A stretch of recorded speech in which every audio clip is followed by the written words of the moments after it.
ছোটবেলা থেকে আমরা একটা কথা তো প্রায় সকলেই শুনেছি যে চীনের গ্রেট ওয়ালকে নাকি মহাকাশ থেকে খালি চোখে দেখা যায়। বই, জিকে, ডকুমেন্টারি, ইউটিউব ভিডিও সব জায়গাতেই এমনভাবে বলা হয় যে মনে হয় যে এটা একদম একটা রিয়েল ফ্যাক্ট। কিন্তু সত্যিটা কিন্তু অনেকটাই আলাদা। গ্রেট ওয়াল অফ চায়নার দৈর্ঘ্য প্রায় 21,000 কিলোমিটার। শুনলেই মাথা ঘুরে যায় যে এত বড় জিনিস তো নিশ্চয়ই মহাকাশ থেকে দেখা যাওয়ার কথা, তাই না? কিন্তু সমস্যাটা দৈর্ঘ্য নয়, সমস্যাটা এর প্রস্থে। এই প্রাচীরের প্রস্থ প্রায় 5 থেকে 7 মিটারের মতো। মানে ওপর থেকে দেখলে একটা সরু লাইন বলে মনে হবে। তার ওপর এটা পাহাড়, মাটি, পাথরের সঙ্গে এমনভাবে মিশে আছে যে এর রঙও প্রায় একই মনে হয়। ফলে মহাকাশ থেকে খালি চোখে এটা কিন্তু আলাদা করে দেখা যায় না।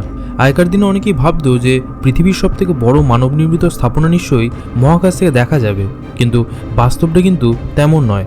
চীনের প্রথম মহাকাশচারী ইয়াং লিউই নিজেই বলেছেন যে তিনি খালি চোখে এই প্রাচীরকে দেখতে পাননি। আর নাসাও বলেছে যে লো আর্থ অরবিট থেকে খালি চোখে নাকি গ্রেট ওয়ালকে দেখা যায় না। শক্তিশালী ক্যামেরা, জুম লেন্স আর ভালো আলো থাকলে তবেই নাকি দেখা যায় চীনের প্রাচীরকে। তাহলে এতদিন আমরা যা কিছু শুনেছি সবই কি মিথ্যে? সোজা কথায় ওটা ছিল একটা জনপ্রিয় মিথ। মহাকাশ যুগ শুরু হওয়ার আগেই মানুষ কল্পনা করে নিত যে এত বড় জিনিস নিশ্চয়ই ওপর থেকে দেখা যাবে। আর সেই গল্প এতবার বলা হয়েছে যে আমরা ধরে নিয়েছি যে এটা হয়তো একেবারেই সত্যি একটা বিষয়। কিন্তু বাস্তবটা হলো গ্রেট ওয়াল অফ চায়না বিশাল, ঐতিহাসিক আর অবিশ্বাস্য একটা স্থাপনা, কিন্তু মহাকাশ থেকে এটাকে খালি চোখে দেখা যায় না।